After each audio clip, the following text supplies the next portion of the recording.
Okay, so good afternoon, everyone. This is Victorian Vanguard. I am your convener today. I'm with Andatto, and welcome to a brand new episode of Victorian Sundays. And today we have Professor Cam Kaski Gargil. She is a professor at Francisco Victoria University at Spain, and today she will going to talk on the topic uncanniness, Victorian's prime obsession. Over to you, ma'am. I know a lot of things happened previously, but again, we are finally, starting the session officially. So, over to you, ma'am. You can speak. Okay, so first of all, thanks, Ritam, and I'm so sorry for the connection issues, but I'm finally here.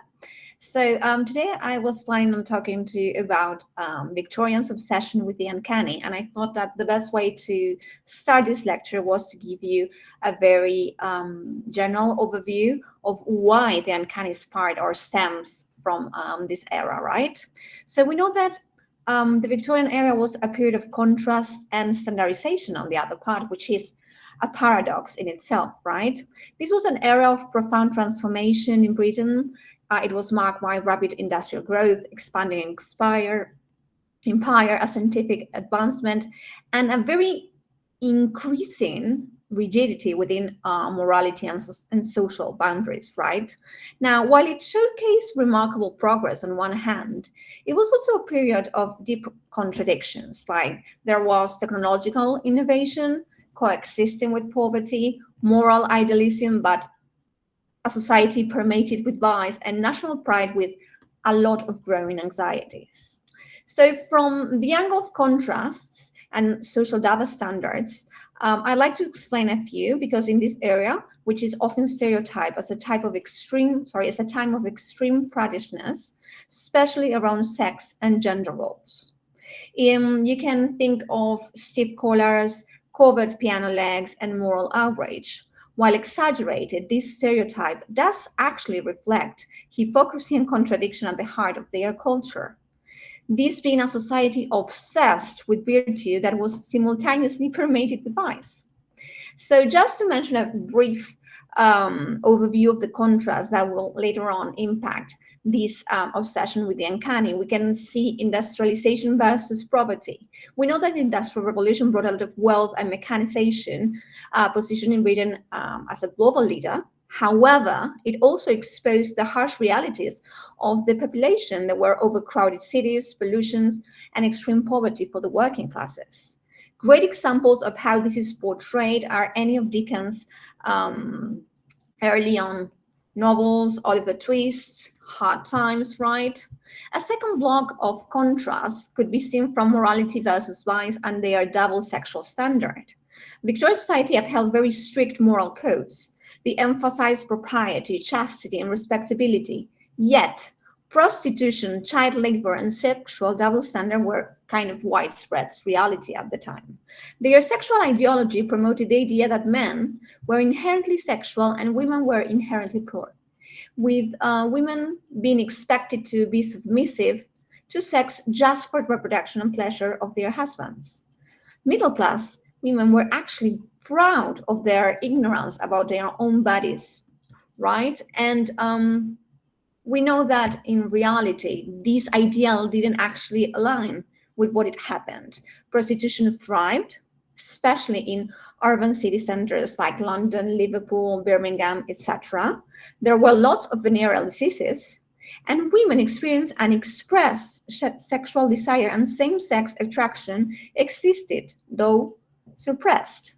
Great examples of how this has permeated within literature are Hardy's to the obscure, when we can see this sexual repression and societal expectations leading to personal tragedy, or even within Tess of the Uberbills, where we can see this exploration of hypocrisy and their sexual morality being the ruin of a lot of women. Now, a third contrast that impacts the uncanny concept are progress versus inequality. There were a lot of scientific breakthroughs going on, political reforms, and cultural expansion defined by the period. Yet, class and gender inequalities were still part of their everyday. The public versus the private spheres is also linked to this inequality. We know that society was divided by gender. We know that men dominated the public sphere, whereas women were more confined to the domestic space. And this is very much seen within the literature and those repressed fears that will come up in literature. Great example of this is Bronte's Jane Eyre, challenging these traditional gender roles, asserting women's right to self determination and emotional freedom. Yet we know that in the Victorian period, any women that had to work, such as actresses, performers, governesses, they were always seen as below certain status within society, right? And religion versus science, this is kind of the core and where most of the obsession comes from, because at the time Victorian was predominantly Christian, with the Anglican Church holding this official status in England and Ireland. However, they had a rise of non-conformist religions. They had a lot of diversity. There were Catholics, Jews, and Islamic people living together. And the appearance of atheism and skepticism within the late century also made an impact on this fear of the otherness. Now, alongside with this faith-based worldview came a lot of groundbreaking scientific developments. Let's mention, for instance, Darwin's theory of evolution, advancements in psychology, physics, medicines, and also the disturbing rise of the eugenics as a pseudoscientific response to evolutionary theory.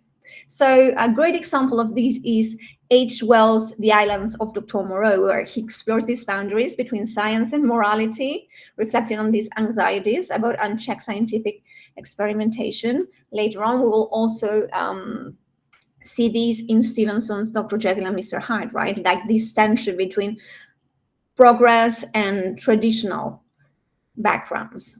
Now, on the other hand, in terms of standardization in the Victorian era, right, we got these social structures which were very rigid, class-based and gendered, with these very fixed roles that we have been mentioning. A lot of the education policies were standardized.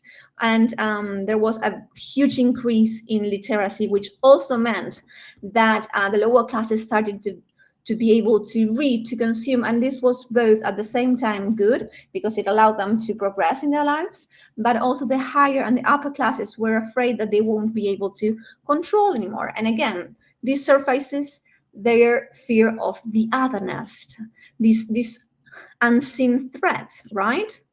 Now, in terms of more literary examples of this, we've got the water babies, for instance, trying to see how shape obedient, educated citizens, for instance. Or even there's a scope within the beauty and proprieteness, in which modesty and naturalness was base and makeup was seen as vulgar. So all of these women who, as I was mentioning before, had to work or were wearing makeup and were performance were seen as let's say debauched women. And now that we have like this overview of what was going on within the society, I'd like to let you know a little bit about the etymology of the word uncanny. Because right now we understand the uncanny as an eerie familiarity, right? Something that is strange, unsettling, and quite difficult to explain. But actually, the story of this word begins not in the shadows, but actually in the knowledge. The root of this word is found in the Anglo-Saxon term ken, meaning knowledge, understanding, or even mental perception. From this comes the Scottish English word canny, meaning wise, clever, or prudent. Now, uncanny originally suggested something beyond someone's knowledge, something familiar. It didn't have that strangeness within. However, as this term evolved, it started carrying out emotional weight. The uncanny came to imply more than simply the simple unfamiliarity. It began to represent disturbingly familiar, something that should have remained hidden, but it has come to life. And this is part of Schilling's theory being a philosopher, he hinted that the clarity of Greek myths conceals surpassed uncanny. He started explaining that there was an insight there that foreshadowed modern interpretations of repression and return. However, later on, Nietzsche, calling nihilism the uncanniest of all guests, linked this term to some sort of existential collapse, right? And for Nietzsche, the uncanny arises when structures we rely on, these structures that are familiar to us, start revealing their own emptiness. And there's some sort of psychological rupture with the familiar. So this is where the sense of unfamiliarity starts getting into the uncanny terminology. Now, the first formal psychological exploration of this term comes from Jens instead of Freud, which is a normal misconception, right? And Jens, what he did was emphasize the ambiguity in fiction it brought, especially when it's unclear whether a character is human or not human, as for example could be seen in Etta Hoffmann's The Sandman, where we have like a very lifelike automat as a main character. Later on, after Jens, Freud fully crystallized the term's modern conception. In his Das Unheimlich, Freud expanded Jens' work but shifted the focus a little bit from the intellectual doubt to something repressed, more towards an emotional response. What Freud identified was something that simultaneously began to be familiar but alien. Literally, the word the Unheimlich means unhomely. This was more than just discomfort from the strangeness, but it was kind of a return of repressed memories, fantasies, fears, particularly coming from childhood. No wonder that this will later on be linked to the fairy tales adapted from, for example, sources like Grimm's. They will leave that repression out and they will become something else, but I'm going to talk about later. So some of the key elements in Freud analysis of the uncanny are the double or the doppelganger, which is kind of a reflection of our alter ego that evokes the uneasiness. Repetition, we can see numbers, events, or places that recur unexpectedly. These are patterns, especially seen later on in literature, that will let the reader know that something is off. The loss of eye or sight, which is normally more symbolical, can be seen as frustration and anxiety. And taboo and secrecy, which is very much underlined in most of Victorian's Gothic literature, brings up what should remain hidden but actually surfaces for some sort of reason, right? Examples of these can be seen in The Strange Case of Dr. Jekyll and Mr. Hyde, for example, where we have the doppelganger, taboo and secrecy. We know that the double is represented within Jekyll and Hyde. They are literal split selves, right? And Jekyll is probably the repressed desires of,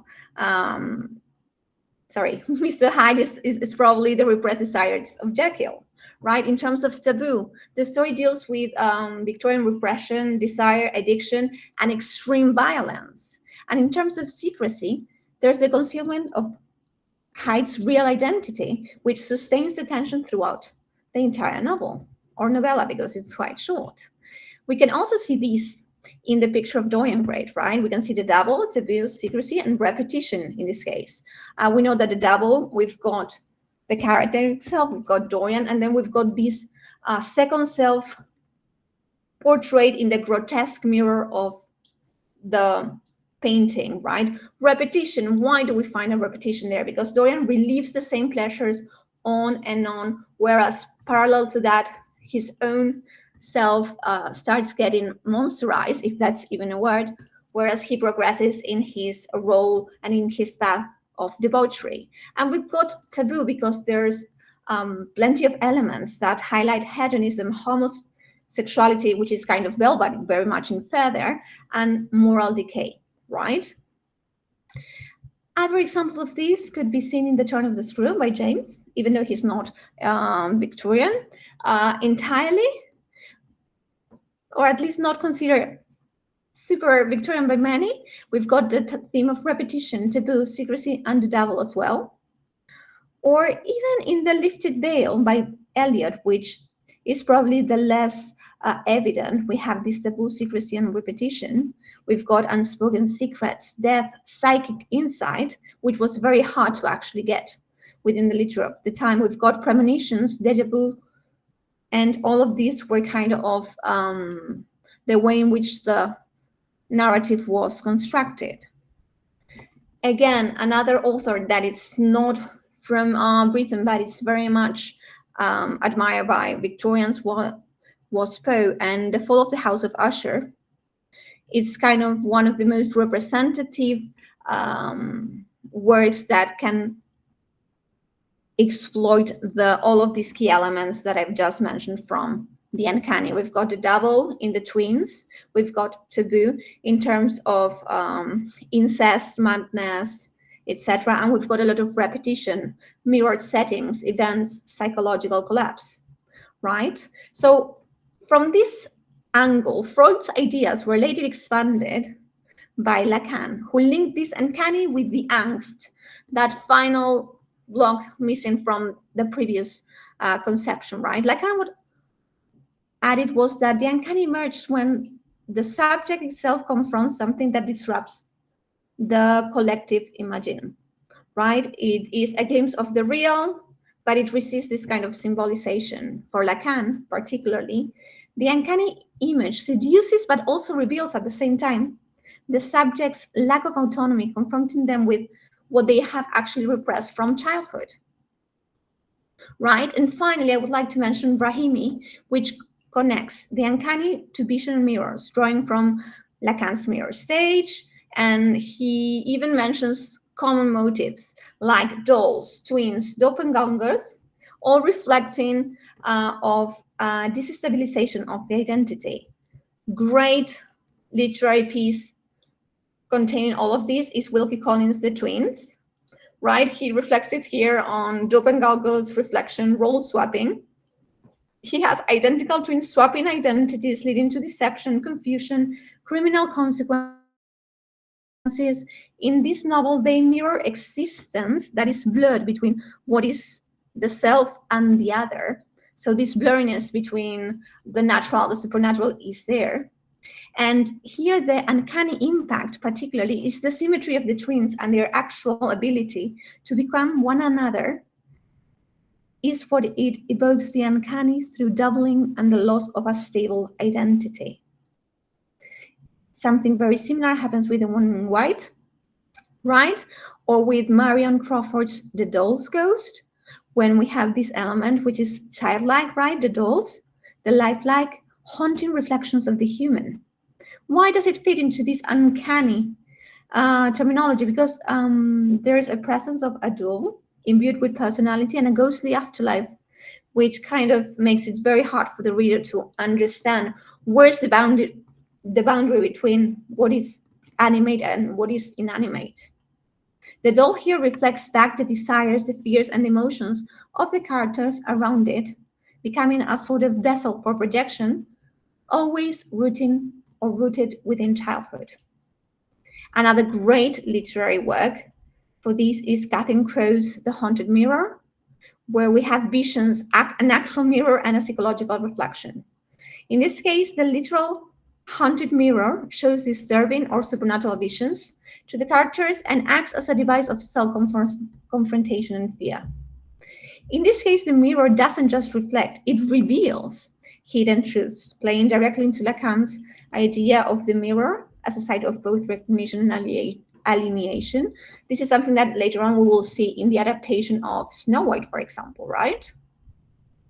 Due to the time, I'm not going to talk about all of the works that portray these. I'm just going to say that today, however, the uncanny describes more than this strangeness, right? It refers to an unsettling collision of this familiar and the alien, right? We can see it in horror films, lifelike AI, psychological thrillers, or even philosophical texts, right? So now to bring some sort of cohesion to this lecture, I'd like to connect the Victorians to their obsession with the uncanny, represented through folklore and culture.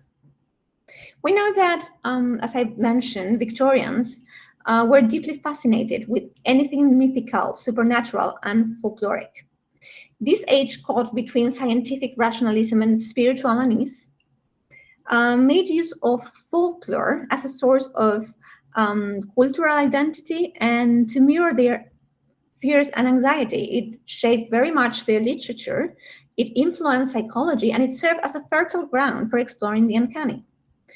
As a matter of fact, in 1846, the term folklore was coined by Toms, right? And this comes from the fear of losing their oral traditions, but also as a way of coping with modernization at the time, right? So folklore became this kind of preservationist and nationalistic project, but it helped them examine roots of human culture, emotion, and identity.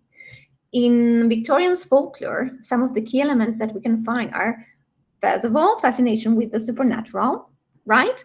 They've got ghosts, witches, brownies, fairies. All of these creatures thrive in their popular imagination or in their collective imaginative, right? These figures embodied urban legend, fears, they combined folk with tradition, and all of this was sometimes tied up with tabloid sensationalism. If you think of serialized fiction, right, and the penny dreadfuls of the era, we can see that that was kind of something that very quickly became popular fiction, something that was not there, that didn't exist before the 19th century.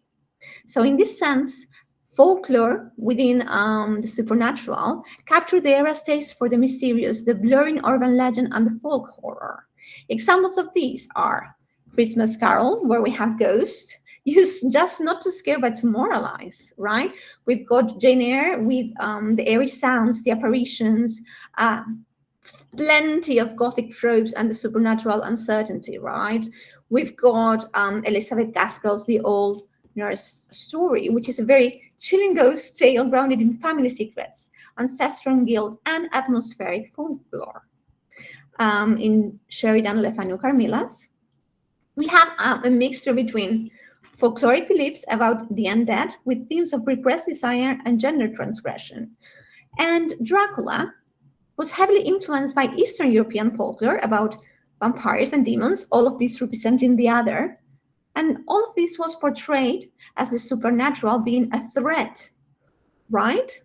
So, in terms of superstitions and symbolism, we can see that traditional beliefs like death omens, the symbolism of animals such as the owls, hooting, for example, rituals around childbirth or burial, they all remain widespread and very much exploited. All of these were echoed in Victorian literature, mourning practices, and even everyday life.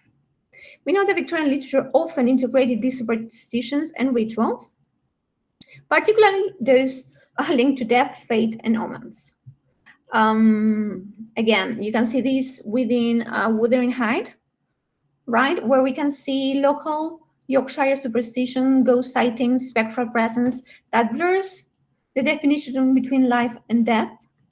We can see this in The Woman in White, which is kind of very sensational to be entirely supernatural, but narrative leans on a lot of the superstitions of the area, madness, fate, concealed identities. Or Eliot's Silas Marner, right, where we can see the village's beliefs about luck, curses, and providence, and all of this is reflected into the rural superstition of the times. Less important could be the revival of certain myths and magic, right? But it's also part of how the uncanny and folklore was formed, right? And I'd say that folklore and the uncanny come to be mirrors of repression from certain angle, because the uncanny, as we establish, refers to that is familiar and alien at the same time. Yeah, something that should have remained hidden, but it's has come to life, and the characters have to deal with that. So the three main blocks of this, as I said before, are doubling an identity, the return of the repressed, which I haven't talked in depth, which could be dead lovers, haunted houses, ancestral curses, Victorian Gothic, was deeply concerned with the past returning to disturb the present. This is a very much known anxiety that they have when the Industrial Revolution started changing the way in which families coexisted, the way things were done. And this kind of repressed drama started shaping and mirroring that fear into the return of the suppressed. Examples of these in literature, we've got The Signalman by Dickens, where we have this ghostly warning repetition in a cycle of doom representing this psychological haunting and fatalism. Something bad was going to happen. It's very ominous. We've got that in The Doom of the Griffiths by Elizabeth Gaskell, in where a family curse passed from generation to generation illustrates this inherited guilt and doom. And also in Mary Elizabeth Brandon's Lady Audley's Secrets, where we have hidden past and false identities erupting into this perfect domesticity, respectability, coming back from the past to haunt the present.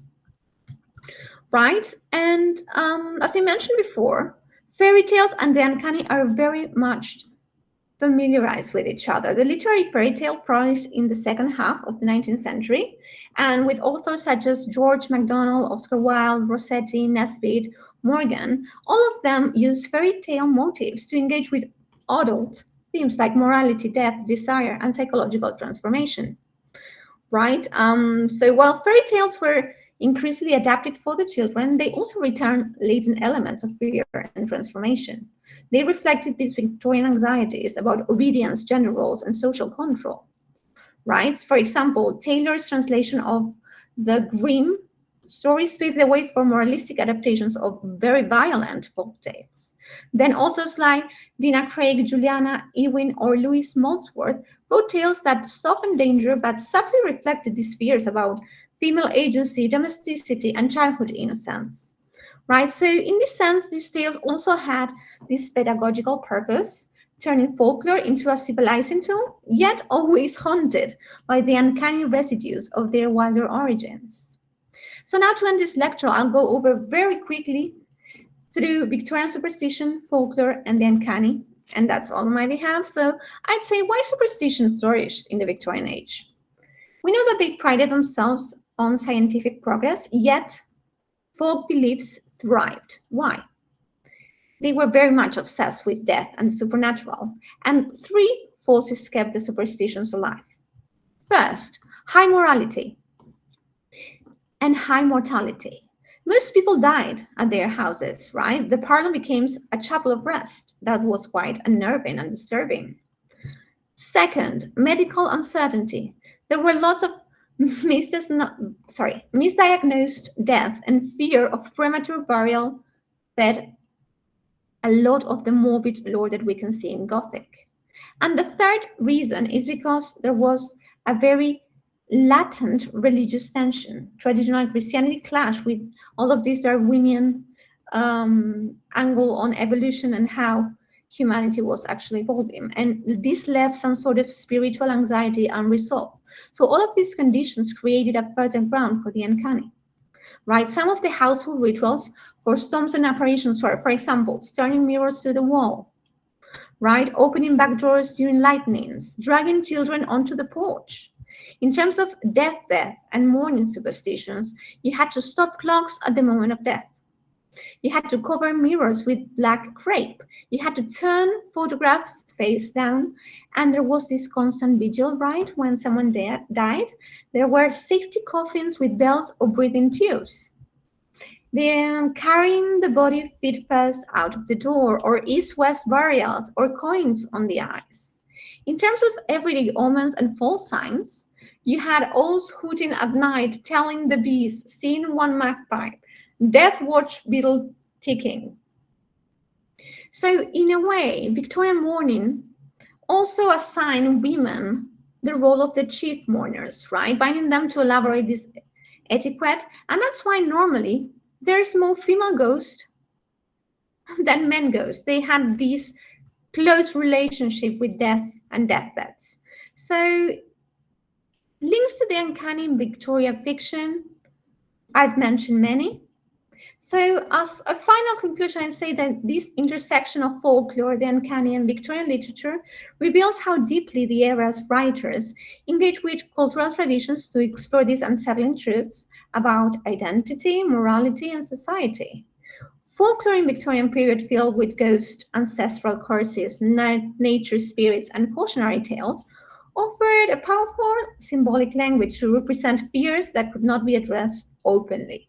It allowed writers to cloak taboo subjects such as mental illness, female sexuality, guilt, and social injustice in supernatural imagery, making the strange both compelling and psychological resonant. At the end of the day, these stories often unsettle readers by invoking the uncanny, a concept that Freud, bringing this return of the repressed, made something both familiar yet eerie through a distortion of what was expected to reappear. And with that, I'm done. Thanks so much for listening to me. Thank you so much. It was a really enriching lecture, and I really like the way you just gone through all the possibilities of and how you specially defined uncanny through multiple ideas like the doppelganger or repetition or anxiety. And indeed, I mean, Victorians were obsessed with uncanny, and it is prevalent. It kind of reminds me of an incident because I think you also mentioned Wuthering Heights. So in Wuthering Heights, when no, not Wuthering Heights. I mean, Mary Shelley wrote this book called Frankenstein. I mean, Wuthering Heights it was also there, but in Frankenstein, when Shelley was writing that novel, she was going through some miscarriages, which now we understand as she was going through postpartum depression maybe, but Yes. because of that, she was kind of creating Frankenstein. I mean, Frankenstein is more like a doppelganger, but not in that sense. It's like a symbolic representation of her anxiety or the kind of situation she was in. So maybe we can see Frankenstein through an uncanny lens. The way you described it, I'm just mentioning this fact. Uh, it really was a very interesting lecture. You almost covered everything that was there related to this terminology. However, I have this a bit simple question, which is uh, uncanny is something which is maybe beyond the term of horror, I guess. It is something that we cannot really fathom.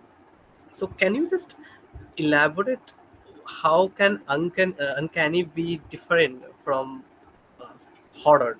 Or in other words, if we define horror as a gothic tradition, so what is the difference between gothic and uncanny in Well, this? actually, I believe that no, I think that it makes sense that you ask this because uncanny is, especially in modern spheres, is equated to horror, but it's actually not. If we understand uncanny from this psychological view, right? Uncanny is simply the other, something that makes us feel unnerved, unsettled, anxious, but it's not necessarily frightening us. It's just something that we are not familiarized with, and we have to be.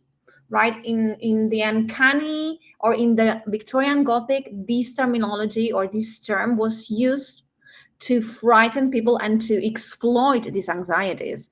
But I think that inherently it doesn't have to be spooky, doesn't it? It is simply just something that is unknown to us, something that we cannot put our finger on, something that is strange. It leaves us with a weird feeling, but it doesn't necessarily have to scare us. Exactly. It's something that will surprise us, but it's not scary. It's very similar to grotesque. I mean, the way Bakhtin has described grotesque, I guess, because when we see a grotesque object or anything like that, we have a sort of a feeling which is very different from horror, uh, It or maybe is. It is. exactly. But grotesque kind of expects us to have a visceral or physical reaction to grotesque, right? It just, I don't know, it just makes this normally in your stomach, it just repulses you. It's like physical, whereas the uncanny brings more the psychological part of you there, like in terms of reaction. So I'd say that both of them are part of the Gothic tradition, yet they can be used in different senses. Exactly. I mean, it's more psychological, and especially when you are reading a text which is uncanny, uh, it will allow the audience, I mean the readers, to engage in that way. Since I was reading John Fossa's novel Septology, and Fossa has used this new technique called lansam prosa, which is in translation, which is like a slow prose. So uh, John Fossa intentionally used a very boring sort of language so that the audience is like, I mean the readers are started creating sense out of it. So it's like we are getting into it. It's very similar to that idea, I guess. I think it might, especially at the beginning, because if you consider the fact that a lot of the novels I mentioned were not printed in a novel volume format from the first moment, but they were published in serialized installments, this kind of also brought an edge, right, to the reader, like this expectation, this anxiety of getting the next installment to know what happens. So I think that this was very much part of how the format also impacted their way of consuming this literature. Again, if you go to the Penny Dreadfuls, we were also serialized. They were very short. They provided this immediate, because at the end of the day, what I was trying to say here is that they really enjoy this. They really enjoy the gore lore. They like reading about hangings. The grotesque, the better for most of them. So I think that the way in which they consume this kind of literature also made it possible or paved the way for this genre to thrive and to then later on start incorporating terms that were more related to psychology or to medicine, as we could see in Dr. Moreau's Island, etc., etc. Exactly, it's true. I mean, and I think a lot of critics were there who were not at all satisfied with this gothic or uncanny genre, I guess. They used to call it a cheap genre or something like that. uh, but now it's important, I guess. So now we are allowing the audience to speak. If you have any questions, then you can ask it in the chat box, or you can just directly ask through your device. Okay, we have a question, I guess.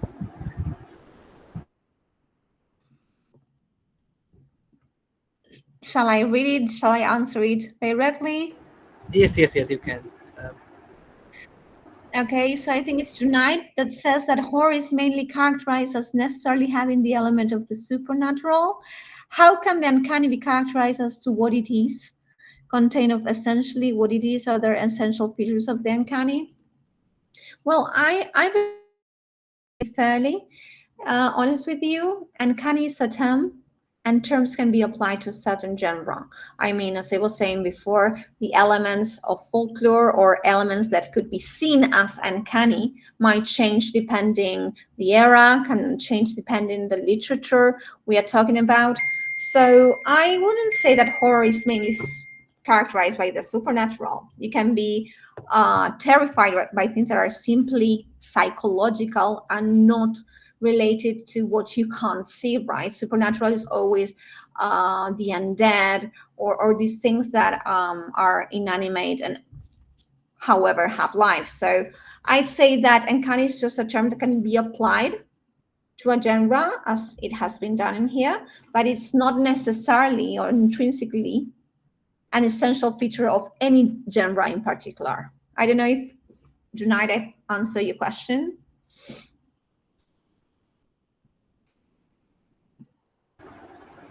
It is true. I mean, the way we see uncanny is really great. You mentioned House of Usher by Pope, I guess, right? It was a nice poem, and it has multiple digital version out there. Even a video is there on YouTube. So it also represents that characterization, like there are doppelgangers, there are anxiety. It's repeating again and again. So that's also.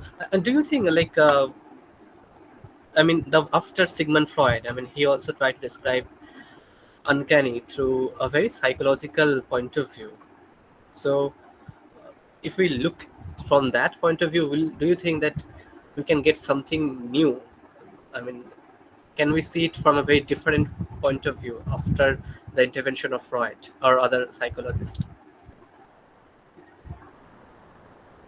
Yes, as I mentioned, actually is after Lacan's mirror stage, which is where we bring this element of the doppelganger, and Rahimi, which also brings the connection between childhood confrontation, and even Kristeva, which I didn't mention here, which talks about the abjection of the subject, which implies that you have to be confronted with these conflict that your inner self has, right? So all of these, in this case, psychologists added some angle to how we understand the term today. That's why I think that we could use uncanny for horror today, which is has nothing to do with horror 2 centuries ago. So it depends on the angle that we want to give. We can very easily validate why it can be seen as uncanny,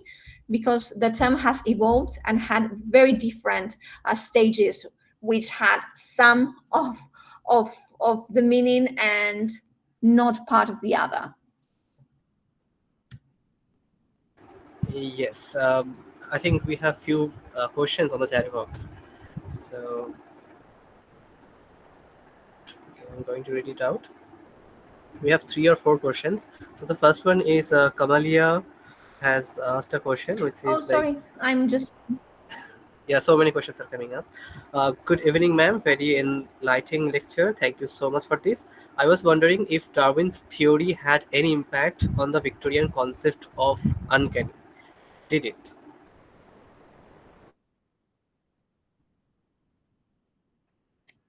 It It was the certainly question. did. It started creating this parallelism of having blind faith towards religion and understanding the fact that maybe there were a lot of daily life things that had an actual explanation, rooted in science, in medicine. So Darwin was kind of the key to understanding human evolution, right? And that kind of wrought a lot of fear within the, especially the religious communities, right? That's why they started demonizing a lot of the advancements of the time. So, from that sense, it did play a major role. It impacted how people start seeing these as a threat rather than saying, okay, no, this is advancements. We're going to get knowledge. No, they say, oh, no, this is completely different from what we believe. This takes us away from the religious path of being pious and just being obedient, and it made people start questioning things. That's why Hardy had so many angst and started exploring this in his novels. It's full of these heavy, weightful emotion that had this inner conflict between medicine, between technology, and personal religious beliefs. So it certainly impacted the involvement of the uncanny. Exactly, and it was a very well answered reply. We have another question. It was asked by Sujatna Bishwash. So she mentioned that thank you, Professor, for this amazing lecture and explaining the term and idea of uncanny. I myself am obsessed with uncanny. I personally feel uncanny provides us the space to know ourselves better and what is not the tangible part of our consciousness. I intend to know if you think uncanny is beautiful, and to some extent we misunderstand uncanny. That's an interesting question. Well, it is. I'd say that I'm obsessed with uncanny as well. I've been obsessed with it since probably I was very little kid. My father and I share this love for the supernatural, horror, gothic, anything we could put our hands on was a great point of coming together. And I say that I don't know if the term beautiful would describe it, because it has certain canonical connotations, but I don't think it's bad. I don't see it as pejorative. I think that otherness and being alien to something and having something unrattle us and unsettle us doesn't necessarily have to be bad. I think I've said this before. So I think that when it allows us to explore what is unfamiliar to us, just to see maybe if it's good or it's bad, because it is the unknown, that's all. I think that it's also positive, right? It allows us the chance, if we talk about the otherness in oneself, then it allows us to know parts of our own identity that were either suppressed or hidden or unexplored. And if we're talking about the otherness of, I don't know, external factors, I think that it also provides us with the chance to see if we enjoy that other, if we agree with that other. If you think of, for example, Conrad's The Heart of Darkness, he exploits there this term of otherness from a more colonial angle. He was going to another place that the people were frightening, because, but at the end of the day, they were not bad, and that's something that the character gets to know at the end of that novel, right? But the whole process, he was afraid. He was coming to terms with these people that were natives from another culture, and at first he was afraid, of course, but then the reality was very much surprising to him. So I think that no, inherently it doesn't have to be bad, it doesn't have to be good.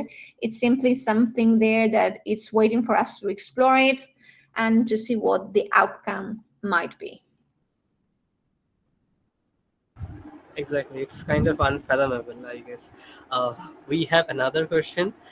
Jess Pandey has asked this question: how does the uncanny relate to Victorian attitude towards women? This is a very catchy question. I could answer it from a lot of angles, right? I'm going to be very basic on this answer. Let's come to the fact that women were seen from two angles in the Victorian era. They were either the fallen women or they were the angel of the house, right?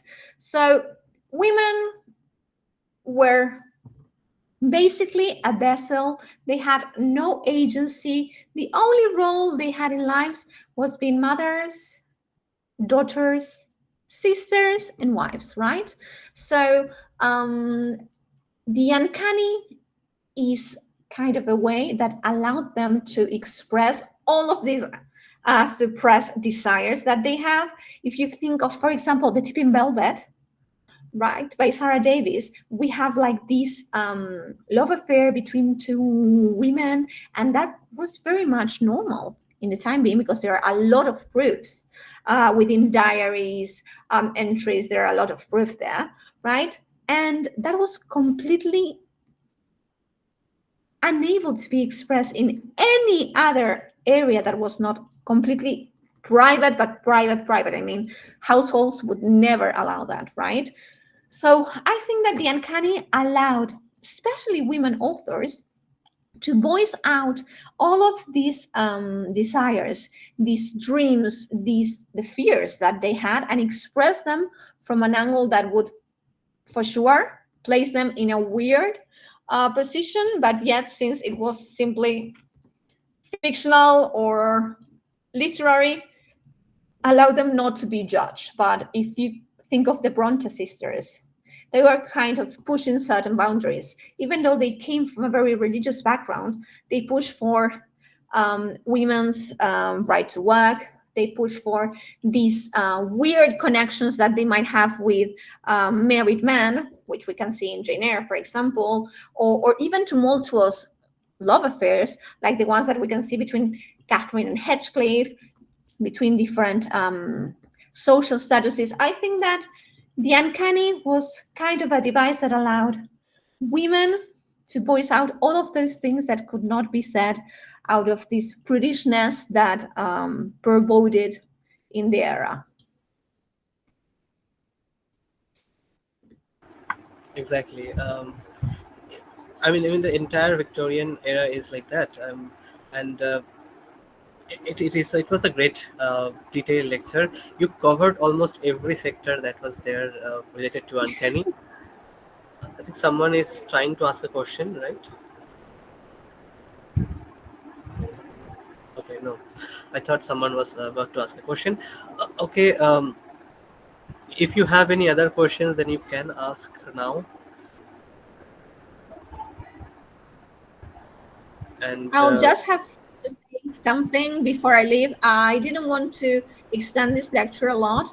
The only thing that I was not able to mention at all, which is part of the uncanny intrinsically, were the whole part of seances, spiritualism, which I planned to talk about, but I thought that maybe it was too much because I relied on etymology more than the different practices. But if anyone is really interested, spiritualism, seances, gold sightings, that was part of their obsession, and it was kind of the way in which they had to that they were very much obsessed with institutions, organizations, standardization, and they kind of did that. So if anyone is interested, you should give it a go and have a look at that because it's really interesting as well. exactly, that's a good suggestion. Someone has written this question like how uncanny related to ethics, uh, ethics and That's a uncanny. great question. um, I think that in this case ethics and the uncanny um, might go separate ways. The uncanny allows us to be as mischievous as we feel like, is particularly there for us to deviate from what we should do and how we should do it and just explore what our inner desires and thoughts wants us to do. So I think it's kind of opposite of the ethics, right? Um, yes, I believe that it's they are very different paths, especially in the Victorian era. Exactly, they are both uh, different. Uh, anyway, it was a very enriching lecture. We get to know so many things from this lecture, and I know a lot of things happened, but eventually it happened. So I'm really grateful that you came here and presented this entire lecture. So thank you so much for joining us and giving this lecture. And this lecture will be uploaded to our YouTube channel. And one thing that I need to mention is that we will going to publish an edited book which will going to get published through Peter Lang Publishing House. So based on the lectures we will select few and then we will publish, so stay tuned for that. Thank you ma'am again for joining us, and that's how I will going to end this session. So Thanks see you for having tomorrow. me. Thanks for having me. Most welcome. So see you all on another Sunday. Bye bye.